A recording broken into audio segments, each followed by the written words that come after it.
Hello सबैजनालाई नमस्कार। आज हामी आमा छोरा भएर विवाहको लागि निम्ता मान्न हिँडेका छौँ।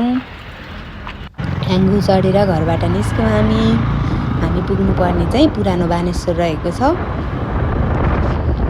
त्यहाँ हाम्रो आफन्ती हुनुहुन्छ, आफन्तीको छोराको विवाह छ, त्यसैले रतौलीमा रमाइलो गर्नुपर्छ भनेर दिउँसोतिर हिँडेको। म चाहिँ बुवा बिहानै जानुभएको छ जन्तीको लागि।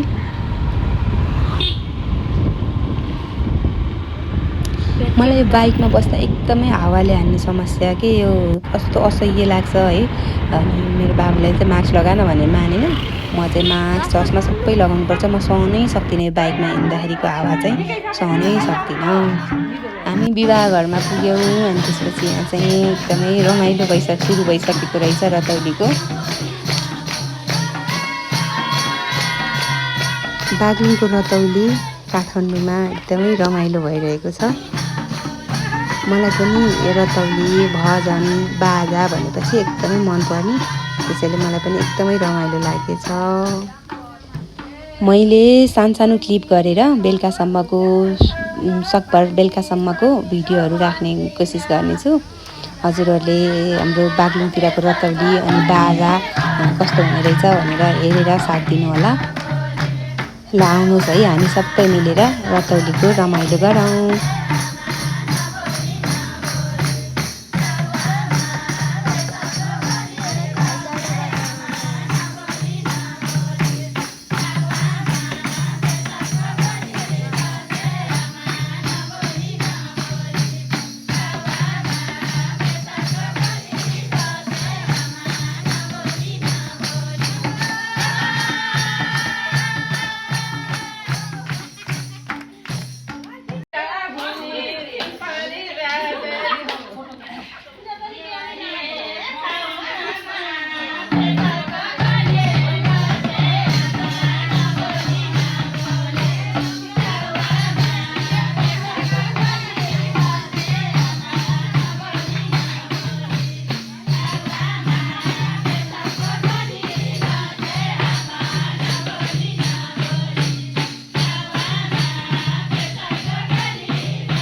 अब भने जन्ती आइसक्नु भएको छ है दुलै लिएर।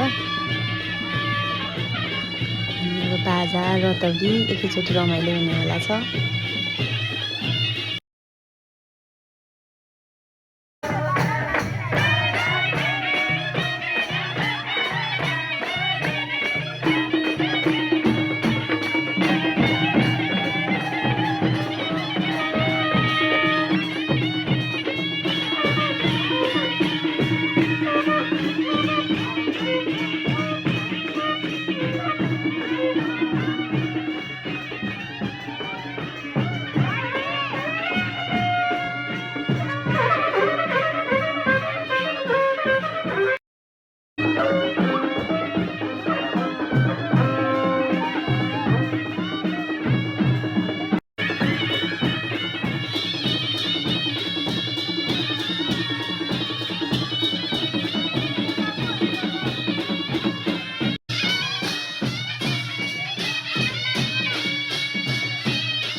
अब भने हामी रतौली बाजा सबैको रमाइलो गरेर घर फर्कने तर्खरमा छौँ। हजुरहरूलाई आजको भिडियो कस्तो लाग्यो र लाइक सब्सक्राइब सेयर सबै गरिदिनु होला। हजुरको बाँकी पल शुभ रहोस्। By by.